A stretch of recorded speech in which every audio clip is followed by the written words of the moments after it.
preciosos, irmãos, né? Deus abençoe a todos.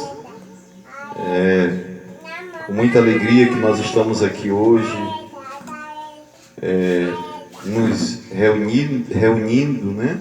Para bendizer ao Senhor, para glorificar ao Senhor, porque o nosso Senhor, Ele é digno de toda honra, de toda glória, de todo louvor e de toda adoração e de toda exaltação, né? E nós temos para a gente falar um pouco, e eu queria falar aqui sobre o batismo, né? E hoje eu estava meditando um pouco e veio isto ao meu coração de falar a respeito do batismo em nome do Senhor Jesus Cristo, né? Mas eu queria aqui só falar algo interessante sobre o mensageiro desta última era, né? Porque Deus nos enviou um profeta nesta era. E o sistema religioso, o mundo denominacional, ele não reconhece isto. E por que não reconhece isto? Porque essa mensagem que nós pregamos, ela bate de encontro contra tudo aquilo que está dentro do sistema organizado hoje, né? Então muitas pessoas hoje, elas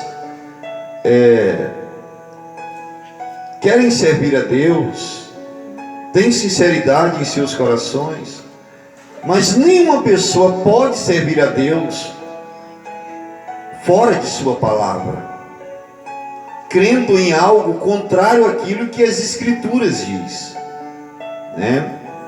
Então sempre nós queremos sempre fundamentar as coisas, as palavras, né, que falamos, sempre na palavra de Deus, porque é assim que a Bíblia diz: se alguém falar, fale segundo as palavras de Deus. Então eu queria falar um pouco aqui sobre o mensageiro desta era, porque Malaquias capítulo 4, versículos 5 e 6 ali, está falando de dois profetas, né? Um profeta que viria para levar os filhos, né? Os pais, o texto diz assim: o coração dos pais aos filhos. O ministério de um seria de levar o coração dos pais aos filhos, que esse está falando de João Batista, e o outro seria um que viria para levar o coração dos filhos aos pais. São duas profecias, e que isto tem se cumprido nas Escrituras, né? Então olha só, João Batista foi o precursor da primeira vinda de Cristo. Ele foi aquele que introduziu Cristo. E Jesus disse que não teve profeta maior do que João Batista, né? Então olha só,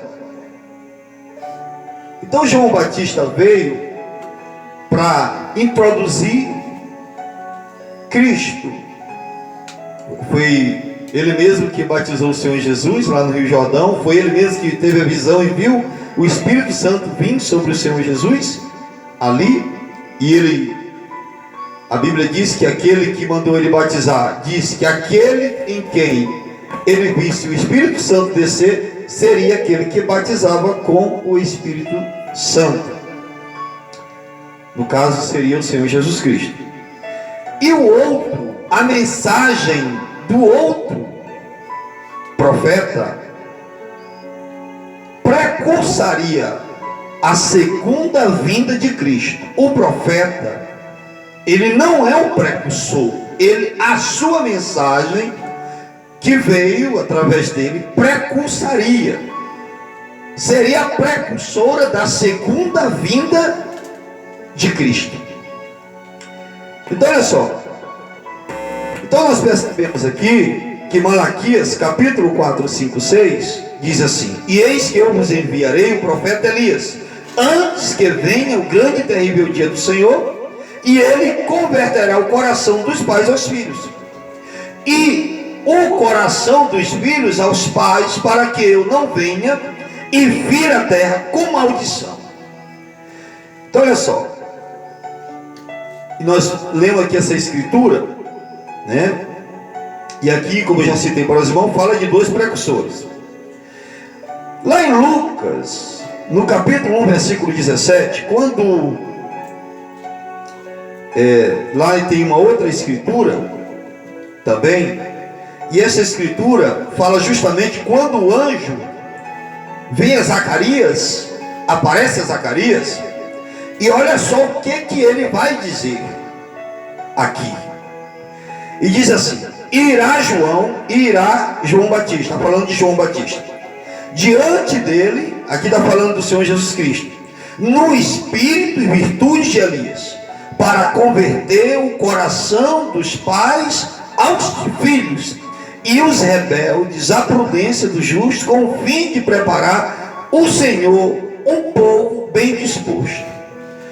Notemos aqui algo importante, de que quando o anjo ele vai a Zacarias, ele só cita unicamente a primeira parte da profecia. Ele não cita as duas profecias. Ele cita a primeira parte, onde ele diz: o coração dos pais aos filhos. O coração dos pais aos filhos. Porque o anjo sabia que viria um outro precursor, um outro mensageiro, um outro profeta, que teria que vir na última era da igreja. Por quê? O primeiro precursor, que foi João Batista, que introduziu Cristo, né? Que cumpriu parte desse primeiro ministério de levar o coração, de converter o coração dos pais aos filhos, né? E esse aqui viria com uma mensagem, esse profeta da última era da igreja, viria com uma mensagem, onde ele iria levar o coração dos filhos aos pais, os apóstolos, sabe? Ao ensino dos apóstolos, ao ensino apostólico, a mesma mensagem da primeira era da igreja. Porque na primeira era da igreja houve um mensageiro, um profeta, e esse mensageiro e profeta foi o apóstolo Paulo, que foi o mensageiro da era de Éfeso, né? E nós sabemos que os apóstolos só tinham testemunho de estarem com o Senhor Jesus Cristo. E houve aquela perseguição quando Paulo vai para Damasco com cartas, e ali ele se depara com a coluna de fogo diante dele, e ele cai por terra. E depois de 3 dias, ele passa cego, 3 dias. Aí vai ter um irmão que vai orar por ele, ele vai voltar a ver novamente. E ali Deus está levantando aquele homem para expor a graça em forma de doutrina. Então Paulo vem para colocar os dons em ordem, a igreja em ordem. Vocês estão entendendo, irmãos? Tá? Então olha só, mas vamos seguir adiante. Então, lá no livro de Mateus, capítulo 17, versículo 11, diz assim: e Jesus respondeu e disse-lhes: em verdade Elias virá primeiro e restaurará todas as coisas. No versículo 12, Jesus vai dizer assim: Elias já veio. Está falando de João Batista. Mas no versículo 11, o Senhor Jesus está dizendo porque o verbo está no futuro. Ele diz: Elias virá no futuro para restaurar todas as coisas. Porque ao longo de 7 eras da igreja, na primeira era da igreja, a igreja ela tem a pura palavra de Deus, a semente original. Mas ao longo das eras, de 7 eras, porque Paulo foi o profeta da primeira era, os 5 mensageiros que vieram, como Irineu, Martim, Columba, Lutero e João Wesley, foram reformadores. Vieram só com uma reforma. Mas na última era viria um mensageiro, um profeta. E Apocalipse capítulo 10, 7 diz isto também, que no dia da voz do 7º anjo, quando tocar a sua trombeta, cumprir-se-á os segredos de Deus. Então ali está falando de um profeta que viria para revelar todos os mistérios que estavam ocultos e que os reformadores não puderam trazer aquilo, porque não estava no tempo de Deus para aquilo vir, sabe? Então na última era, o profeta vem, e ele vem com esse objetivo de restaurar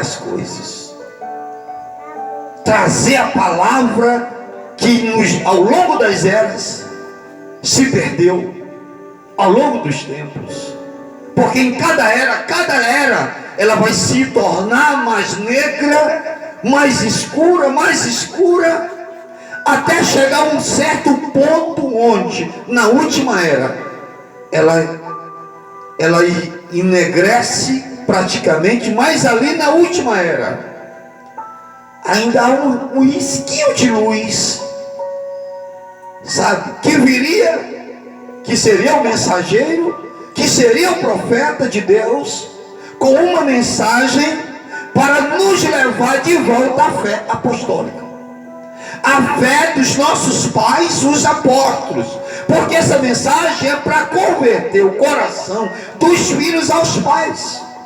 Esse foi o ministério do 7º anjo, de Apocalipse 10, 7. E todos nós sabemos, se os irmãos não sabem, né? Mas eu digo para os irmãos que o profeta desta era, ele veio justamente para fazer isto, para nos levar de volta à origem, à palavra original. Porque, olha só, o processo que vai se passar até chegar à semente. Quando você tem uma semente que você lança no chão, aquela semente ela tem que nascer para ela voltar a semente novamente. Não é assim, irmãos? Não é desse jeito? É desta forma. Então você lança uma semente de milho no chão, vai vir um pendão, a espalha, a borla, e vem até chegar no grão novamente. Esse é o processo que a igreja teve que passar ao longo das eras. E é por isso que eu digo aos irmãos que você nunca irá servir a Deus fora de sua palavra. Você tem que servir a Deus na palavra. E Jesus, ele disse isso lá para a mulher do poço: os verdadeiros adoradores me adorarão em espírito e em verdade, de acordo com a verdade de Deus, que é a sua palavra. Então, Jesus aqui diz que Elias virá para restaurar todas as coisas, né? Agora eu quero citar uma outra escritura aqui para os irmãos, em Atos dos Apóstolos, capítulo 3, versículo 19 e 21, que diz assim: arrependei-vos, pois, e convertei-vos, para que sejam apagados os pecados, e venham assim os tempos de refrigério da presença do Senhor, e envie Ele a Jesus Cristo, que já dantes vos foi pregado, o qual convém que o céu contenha até os tempos da restauração de tudo. Então olha só, Jesus virá buscar a sua igreja, mas enquanto a igreja não passasse por essa restauração total, plena, completa, Jesus não poderia vir. Jesus ainda não voltou, porque nós estávamos lá dentro do sistema organizado e pensávamos que estávamos servindo a Deus, mas estávamos totalmente enganados, porque ninguém pode servir a Deus fora de sua palavra. Eu vou repetir isso aqui sempre: ninguém pode servir a Deus fora de sua palavra. Ninguém. Então, o que Pedro está dizendo aqui? Pedro cita as Escrituras, porque aqui ele fala isso aqui depois da descida do Espírito Santo, e você vê que ele repete justamente aquelas palavras que os outros repetiram lá. O Espírito Santo traz isto aqui. A inspiração vem em Pedro, foi Pedro que citou isso aqui? Foi Pedro. Que citou isto aqui? Foi Pedro. E a inspiração veio e ele disse: olha, o céu irá conter o seu nosso Senhor até o tempo da restauração de tudo. Então a igreja teria, a noiva tem que passar por esse processo, porque eu creio que ainda existe muitos eleitos dentro do sistema, mas o eleito, quando ele ouve a palavra de Deus, ele crê na palavra. Então olha só, e aqui essa escritura justamente fala do derramamento do Espírito também. Essa escritura que eu citei aqui fala do derramamento do Espírito, que ele fala nos tempos de refrigério da alma, da presença do Senhor, os tempos de refrigério da presença do Senhor. E essa escritura se cumpriu em 1906, quando o Espírito Santo de Deus, depois de 2000 anos haviam se passado, quase 2000 anos, o Espírito Santo vai ser derramado em 1906 na Rua Azusa, ali na Rua Azusa, e aqueles irmãos vão falar em línguas, vão ser cheios do Espírito Santo, vão orar pelos enfermos e eles serão curados, entendeu?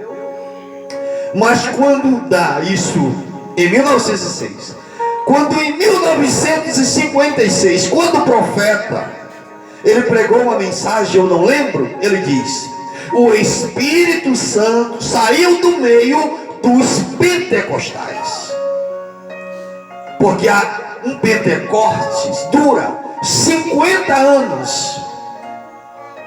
Então esse derramado Espírito, e os pentecostais vieram com os dons, né? Mas a gente vai ver que os pentecostais vai querer somente os dons e rejeitar o Espírito Santo.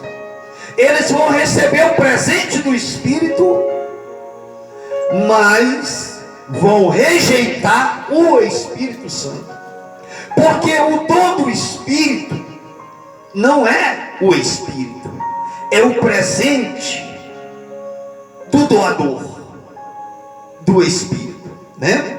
O Espírito Santo veio com os dons, as pessoas que ficaram com os dons e rejeitaram o Espírito Santo, e agora eles vão ficar com os dons, usar os dons de maneira desordenada, porque agora eles vão usar os dons para ficar rico, para ficar famoso, para ter um nome, na história, né? É isso. Então olha só, o dom não é o Espírito Santo, saibam disso. O dom é o presente do Espírito Santo. E o profeta desta era nos ensinou que poder sem caráter é diabólico. Alguém que tem poder e não tem caráter, aquilo é diabólico. Porque as pessoas vão usar o dom para promover a si mesmo e os seus sistemas religiosos. Aí eles vão dizer que a evidência do Espírito Santo é o falar em línguas. Agora eu pergunto para vocês: o diabo, ele pode personificar qualquer coisa. Você sabia disso? Você sabia que Satanás fala em línguas? Você sabia disso? Agora eu pergunto, faço uma pergunta: se Satanás fala em línguas, como que é a evidência do batismo com o Espírito Santo é o falar em línguas, se Satanás pode personificar o falar em línguas? E o profeta desta era, ele disse, alguém fez essa pergunta para ele: qual é a evidência do Espírito Santo? Qual é a evidência do Espírito Santo? O profeta vem e diz assim: veja o que você era e o que você é hoje. Você quer saber se você tem o Espírito Santo? Olhe para o que você era e a vida que você está vivendo hoje, a maneira, a forma que você está vivendo, né? Então eu digo para vocês: se alguém diz que tem o Espírito Santo, alega que tem o Espírito Santo, mas essa pessoa não anda de acordo com a palavra, aquilo não é o Espírito Santo. Eu imagino uma mulher de hoje que diz que tem o Espírito Santo e ela consegue ir para um banho, para uma praia e botar um short ou botar um biquíni. Ela não tem o Espírito Santo, porque se ela tivesse, ela não colocaria. Eu imagino hoje um homem que diz que tem o Espírito Santo e ele está no futebol, no campo de bola, seja lá fazendo o que aí fora, qualquer coisa. Estou dando só um exemplo aqui. Essa pessoa não tem o Espírito Santo, porque o Espírito Santo nos leva a viver uma vida santa, separada, distante das coisas do mundo. Só há um lugar que o Espírito Santo levará cada um de nós. Ele nos levará para a palavra, para viver a palavra. Amém? Glória a Deus. Bom, agora é só, eu queria só fazer esse rápido comentário aqui, para que a gente entenda, porque eu quero falar sobre o batismo em nome de Jesus, e esta foi uma das coisas que tem sido restaurada hoje, nesta era que nós estamos vivendo. O batismo em nome do Senhor Jesus Cristo. E sabe, eu tenho dó das pessoas, porque tem muita gente boa dentro do sistema hoje. Pessoas sinceras, que dão suas ofertas, dão seus dízimos, mas estão sendo enganadas pelo seu sistema. E você sabe por quê? Porque elas não examinam as Escrituras. Elas ouvem o que o homem diz, mas elas não comparam aquilo com o que a Bíblia diz. E nós temos que ficar com a Bíblia. Nós temos que ficar com a palavra de Deus. Nós lemos aqui em Coríntios, onde eu citei aqui essa escritura, que toda palavra só será válida por boca de 2 ou 3 testemunha, não é assim? Eu mostrei aqui algumas escrituras que falam do mensageiro, desse profeta que viria no tempo do fim para restaurar todas as coisas, sabe? Aí você me pergunta, Nonato, mas quais as doutrinas que ele restaurou? A doutrina da Santa Ceia, com pão asmo e vinho puro e lava-pés. Aí você diz assim, Nonato, mas por que é com vinho puro e com pão asmo? Porque o corpo de Jesus, o pão representa o corpo de Cristo, representa o corpo de Cristo. E o corpo de Cristo foi o único corpo nesta terra que não sofreu corrupção, nem vida e nem morte. E uma ceia que é servida com pão com fermento, isso mostra claramente o que a igreja está sendo. Porque o pão com fermento, ele é mais bonito do que o pão sem fermento. Você sabia disso? Ele é mais bonito, ele é mais inchado, ele é maior. Então, as denominações hoje servem a Santa Ceia com pão com fermento porque elas são realmente inchadas, né? E elas nem param para analisar que a primeira ceia, quando Jesus nos deu o exemplo, e ele disse, Jesus celebrou a Santa Ceia no primeiro dia da festa dos pães asmos. Então tem que ser com pão asmo. Por quê? Se for com pão com fermento, fermento é símbolo de pecado, hipocrisia, podridão, falsa doutrina. Isso é que representa o fermento. Então o pão não pode ser com fermento. Tem que ser com vinho puro, sim. Por que com vinho puro? Não pode ser com suco de uva. Porque o vinho é a única bebida que tem germe de vida. É por isso. E o profeta ensinou isso a nós. Ele, nesta mensagem que ele veio para restaurar, esta tem sido uma da doutrina que tem sido restaurada. E ele disse que o vinho é a única bebida que tem germe de vida. E o germe de vida no vinho, ele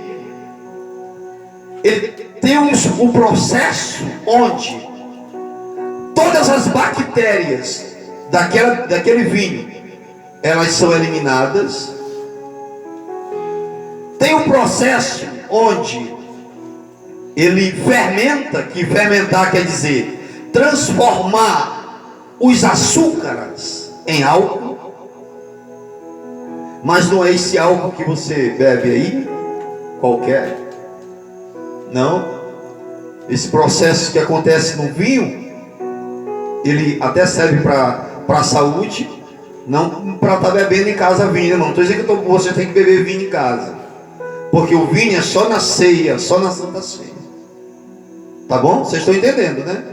Não vão pensar que eu estou dizendo aqui, ou alguém aí no vídeo que eu vou postar no YouTube, pensar que eu estou mandando os irmãos beber vinho, né? Não estou mandando isso. Estou explicando para vocês o que o germe de vida faz. Ele fermenta, e essa fermentação ele transforma os açúcares em álcools. Ele preenche os espaços, porque quando você bota o vinho em um recipiente, você tem que deixar um tanto sobrando para aqui, porque ele vai preencher aqueles espaços.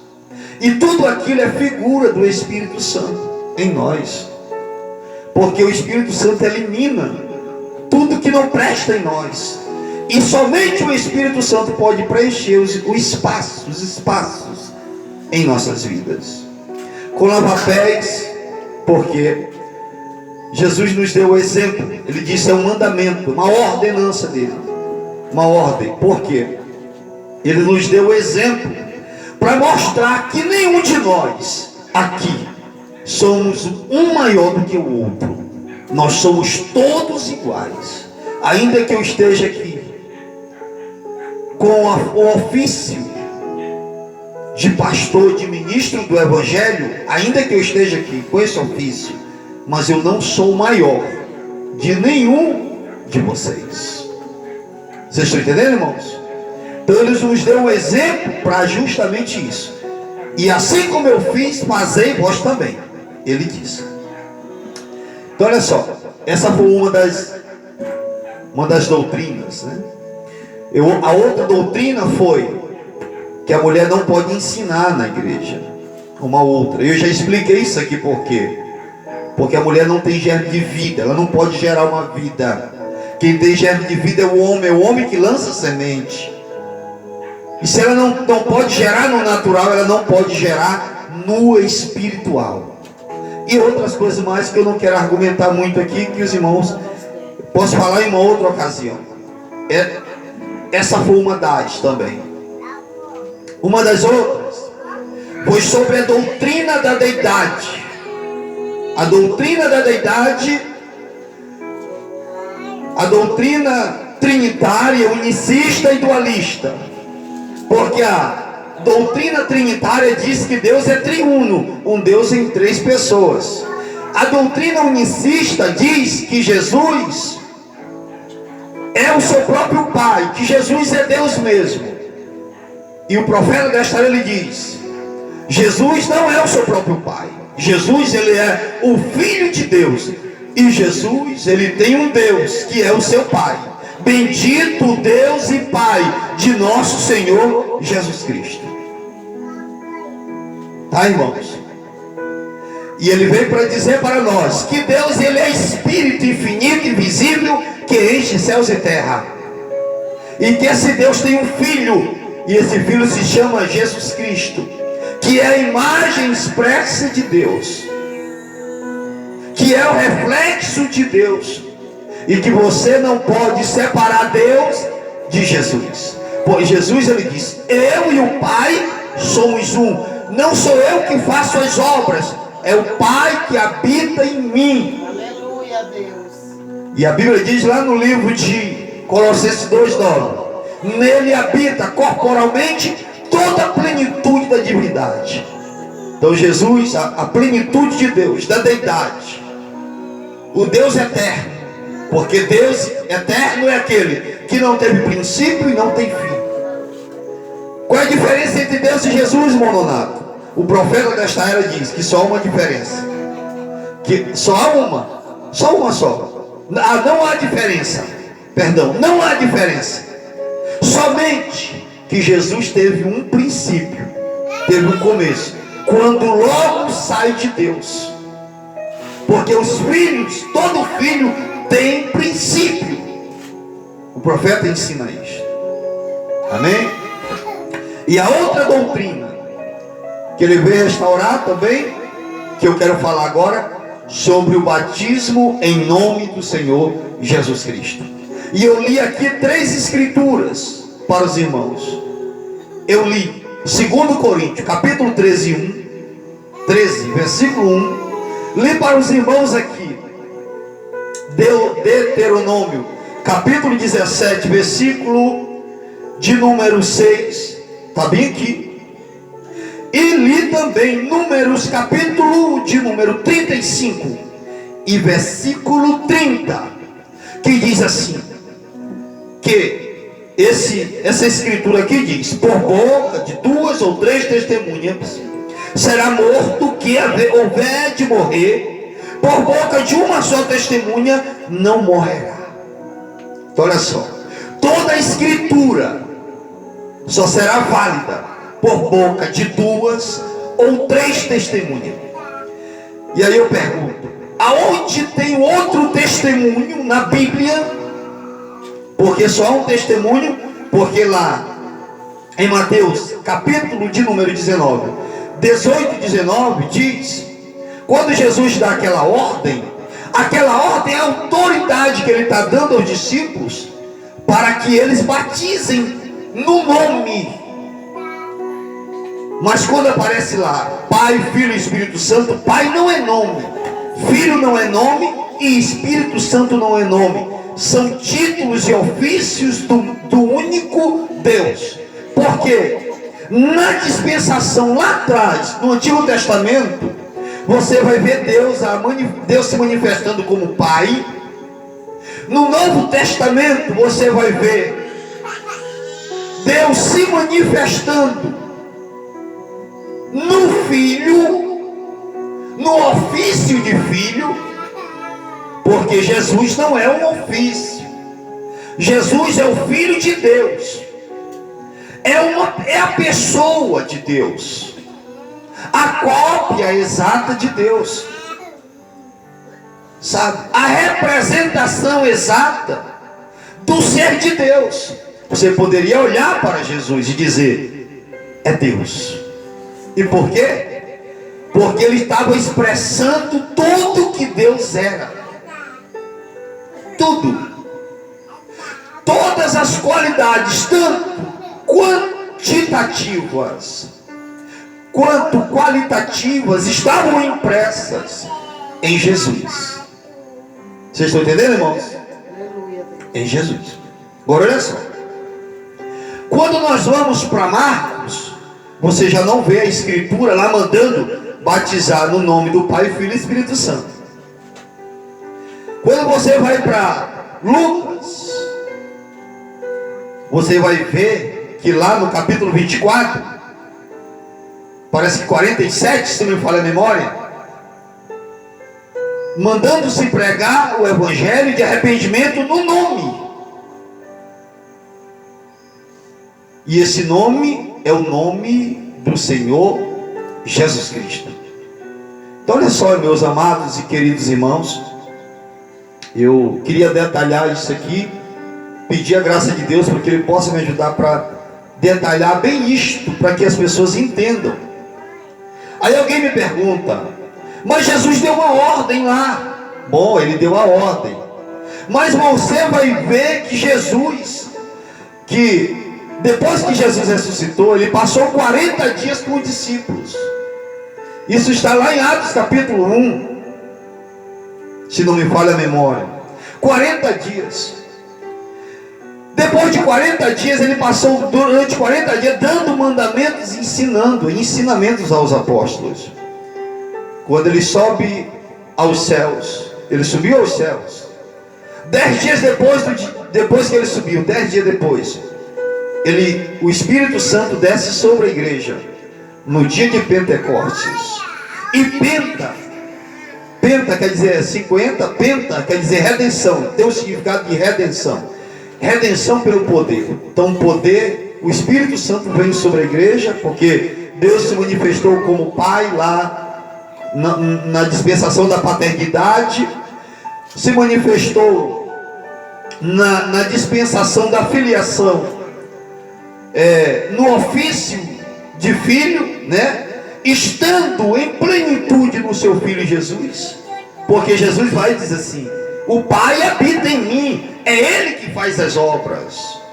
E você só vai ver Jesus realizando alguma coisa depois da descida do Espírito Santo lá no Rio Jordão, nele, e plenitude. A plenitude de Deus vem sobre Jesus, Deus habitando no Filho, e Ele vai sair ali. E ali se cumpre a Escritura, onde diz: Emanuel, Deus conosco. Deus andando com os homens, conversando com os homens, no ofício de filho, no Filho, né? Porque Jesus não é só um ofício, é uma pessoa real, viu? Real. E que nós só podemos ver Deus através do Filho, que é Jesus Cristo, porque Deus é Espírito infinito que enche céus e terra. E Jesus disse que Deus é Espírito, né? E a Bíblia diz que ninguém nunca viu a Deus, né? Então todos aqueles mistérios lá atrás, quando as aparições, com exceção de Melquisedeque, que Melquisedeque é Deus mesmo ali, mas as outras manifestações em teofania é Deus em Cristo.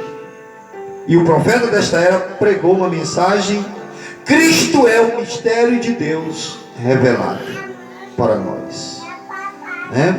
Então olha só, então na Bíblia não há outro testemunho onde mostre que Pai, Filho e Espírito Santo, os apóstolos batizaram em Pai, Filho, no título Pai, Filho e Espírito Santo.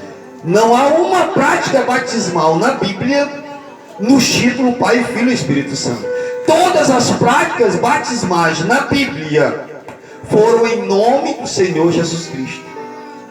E os apóstolos, como eu falei para os irmãos, só começaram a batizar depois da descida do Espírito Santo. E no primeiro discurso de Paulo, no capítulo de número 3, lá em Mateus, e lá em Atos dos Apóstolos, no capítulo 3, no versículo de número 37, se não me falha a memória, quando ele expõe o plano de salvação ali, né? Expõe o plano de salvação, e aquela multidão que creu, e veio aos apóstolos e perguntando o que eles deveriam fazer para ser salvos. E o que Pedro orientou eles? Qual foi a orientação de Pedro quando aquela multidão veio até Pedro? Capítulo 3, versículo 37. É 3. Aleluia. Glória a Deus. É capítulo 2. Glória a Jesus. Deixa eu achar aqui a escritura, irmãos. Eu não quero dessa escritura errada. É no capítulo de número 2, versículo 37, diz assim: ouvindo eles isto, compungiram em seu coração e perguntaram a Pedro e aos demais apóstolos: o que faremos, varões e irmãos? E disse-lhes Pedro: arrependei-vos dos seus pecados, e cada um de vós seja batizado em nome de Jesus Cristo para perdão dos vossos pecados, e recebereis o dom do Espírito Santo.